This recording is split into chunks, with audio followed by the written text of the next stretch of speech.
Hello everyone, welcome to the channel. I'm your host, VapinGhost, and today we're going to continue to play the Stanley Parable Ultra Deluxe Edition.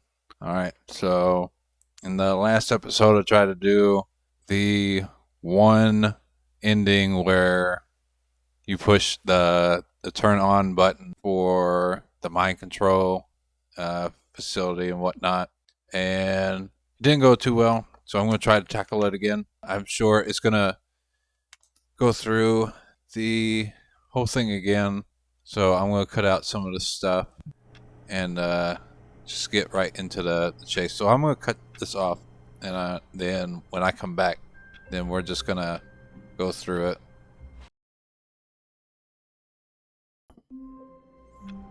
Alright, so after countlessly doing this stuff, come to the conclusion that there is no actual ending to that. So, yeah, I'm just not going to do that. But I'm going to try this ending again. Can I close the door? Yes. But Stanley simply couldn't handle the pressure. What if he had to make a decision? What if a crucial outcome fell under his responsibility? Exactly. He had never been trained for that. No. This couldn't go any way except badly. The thing to do now, Stanley thought to himself, is to wait. Just wait. Nothing will hurt me. Nothing will break me. Exactly. In here I can be happy forever. Correct. I will be happy. Stanley waited. Hours passed, then days. Had years gone by? He no longer had the ability to tell. But the one thing he knew for sure, beyond any doubt, was that if he waited long enough, the answers would come. Exactly. Eventually, someday, they would arrive. Soon, very soon now, this will end. He will be spoken to. He will be told what to do. Yes. Now it's just a little bit closer. Just a little bit. Now it's even closer. Exactly. Here it comes. Oh. What the? What in the hell? Yeah. Now hold on just a second. What is all this junk? All of his co-workers were gone. What could it mean? Stanley decided to go to the meeting room. Perhaps he had simply missed a memo. Where is the meeting room? Oh, you gotta be kidding me. You know what? Any of these doors open? Stanley went around touching every little thing in the office, but it didn't make a single difference, nor did it advance the story in any way. Whoa. Hold on now. Whiteboard ending. Dog mode. Oh my. No. Turn that off. Oh, thank God.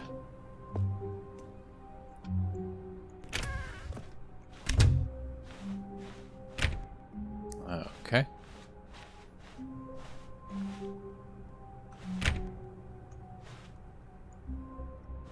When Stanley came to a set of 2 open doors, he entered the door on his left. The left. Okay. Open up doors. Nothing. Nothing. Nothing. Yet there was not a single person here either. Nope. Feeling a wave of disbelief, Stanley decided to go up to his boss. Stanley stepped into the broom closet, but there was nothing here, so he turned around and got back on track.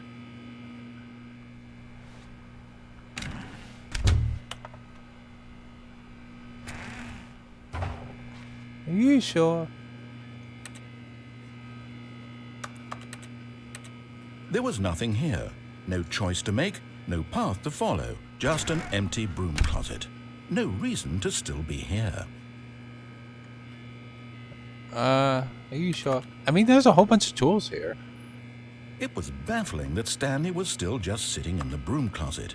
He wasn't even doing anything. No. At least if there was something to interact with, he'd be justified in some way. As it is, he's literally just standing there doing sweet FA. Uh-huh. Just admiring. That's all. Are you really still in the broom closet? Well, yeah. Standing around doing nothing? Why? Please offer me some explanation here. I'm genuinely confused. Well, obviously, because I want to be in here. Duh. You do realize there's no choice or anything in here, right? If I'd said Stanley walked past the broom closet, at least you would have had a reason for exploring it to find out. But it didn't even occur to me because literally this closet is of absolutely no significance to the story whatsoever. I never would have thought to mention it. Well, maybe, I guess next time you should. Maybe to you this is somehow its own branching path. Maybe when you go talk about this with your friends, you'll say, "Oh, did you get the broom closet ending? The broom closet ending was my favorite." I hope your friends find this concerning. Oh. They have nothing to worry about. Stanley was fat and ugly and really, really stupid. He probably only got the job because of a family connection. That's how stupid he is. That or with drug money. Also, Stanley is addicted to drugs and hookers. Listen, you don't have to talk about that, all right? Nobody's supposed to know about that. Well, I've come to a very definite conclusion about what's going on right now. You're dead. You got to this broom closet, explored it a bit, and were just about to leave because there's nothing here when a physical malady of some sort shut down your central nervous system and you collapsed on the keyboard. Well, in a situation like this, the responsible thing is to alert someone nearby so as to ensure that your body is taken care of before it begins to decompose. Hello? Anyone who happens to be nearby? The person at this computer is dead. They have fallen prey to any number of your countless human physiological vulnerabilities. It's indicative of the long-term sustainability of your species. Please remove their corpse from the area and instruct another human to take their place, making sure they understand basic first-person video game mechanics and filling them in on the history of narrative tropes in video gaming, so that the irony and insightful commentary of this game is not lost on them. All right, when you've done that, just step out into the hallway. I don't think I want to. You're mean. And rude. And disrespectful. And I don't appreciate it.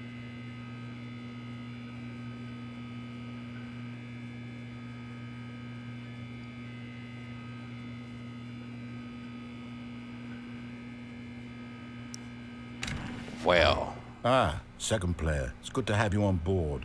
I guarantee you can't do any worse than the person who came before you. Wait a second. You too? Yes! Unbelievable.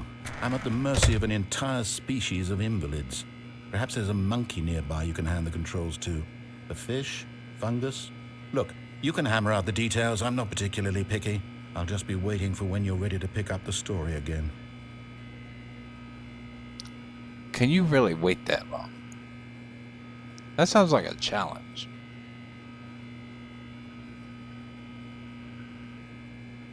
Yeah, I'm not going to do that.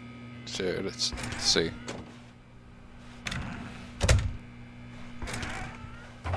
Not again? No. Okay. Well, fine. Coming to a staircase, Stanley walked upstairs to his boss's office. Let's go downstairs.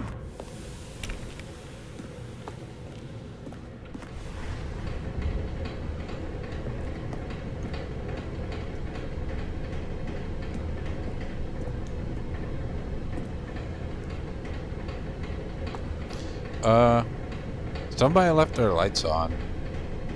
But Stanley just couldn't do it. He considered the possibility of facing his boss, admitting he had left his post during work hours. Yes. He might be fired for that. And in such a competitive economy, why had he taken that risk? All because he believed everyone had vanished? His boss would think he was crazy. Mm-hmm. And then something occurred to Stanley. Maybe, he thought to himself, maybe I am crazy. Possibly. All of my co-workers blinking mysteriously out of existence in a single moment for no reason at all. None of it made any logical sense. And as Stanley pondered this, he began to make other strange observations. For example, why couldn't he see his feet when he looked down? What the? Why did doors close automatically behind him wherever he went? And for that matter, these rooms were starting to look pretty familiar. That's what I was Were about they to simply say. repeating? No, Stanley said to No. himself, this is all too strange. This can't be real. And at last, he came to the conclusion that had been on the tip of his tongue. What? He just hadn't found the words for it. I'm dreaming, he yelled. This is all a dream. Yeah, I don't think. I don't What a think relief that is. Stanley felt to have finally found an answer, an explanation. His co-workers weren't actually gone.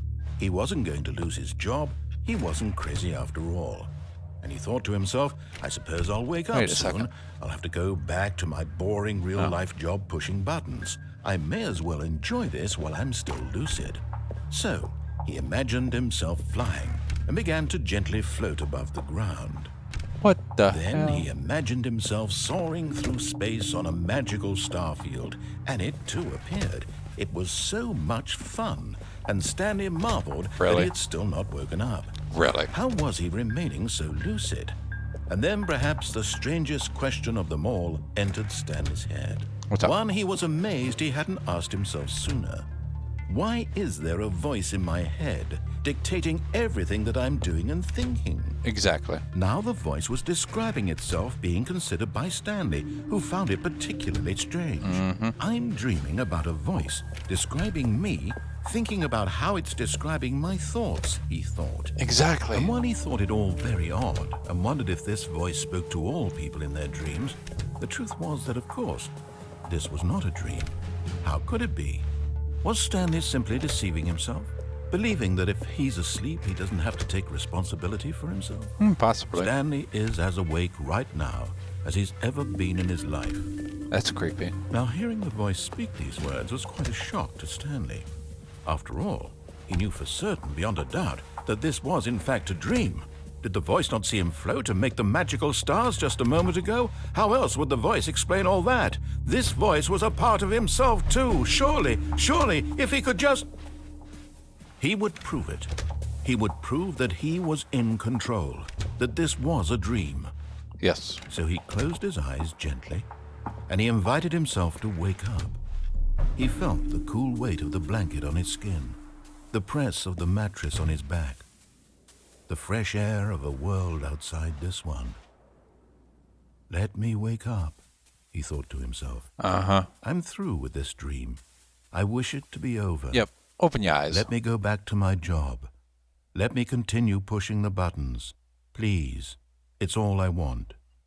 I want my apartment and my wife and my job. All I want is my life exactly the way it's always been. Especially my job. My life is normal. I am normal. Everything will be fine. Yeah, okay. I am okay.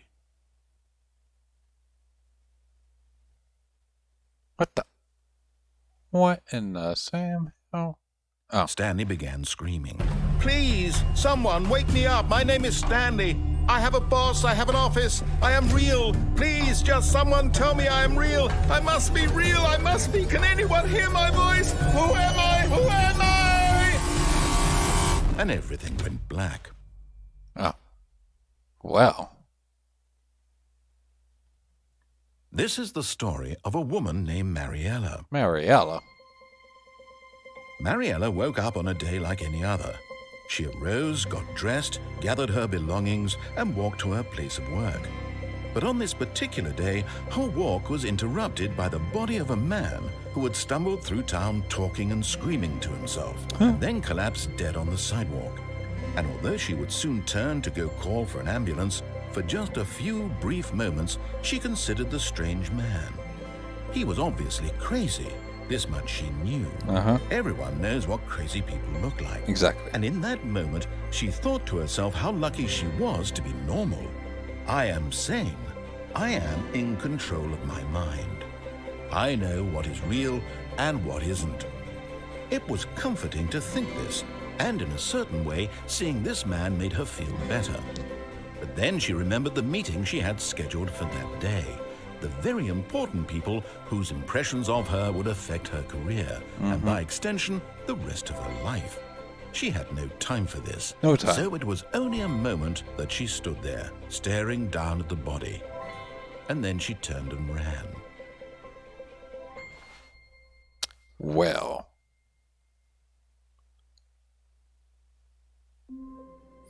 Let's try this again. What do we want to do? You know what? Instead of going... No. We're going to stop it right here. We're going to continue a different episode. And on the next episode, what I want to do, instead of going through the left door, I want to go through the right door. So thank you everybody for watching. And until next time, folks, I'll see you all in the next one.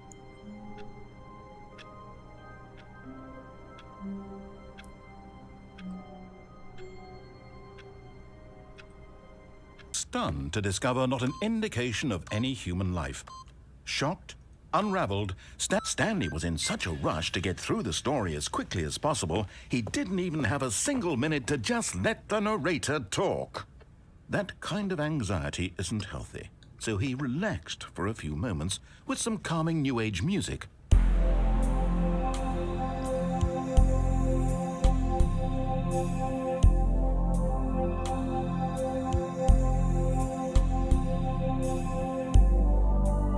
Feeling soothed and rejuvenated, Stanley calmly walked forward into the opened passageway.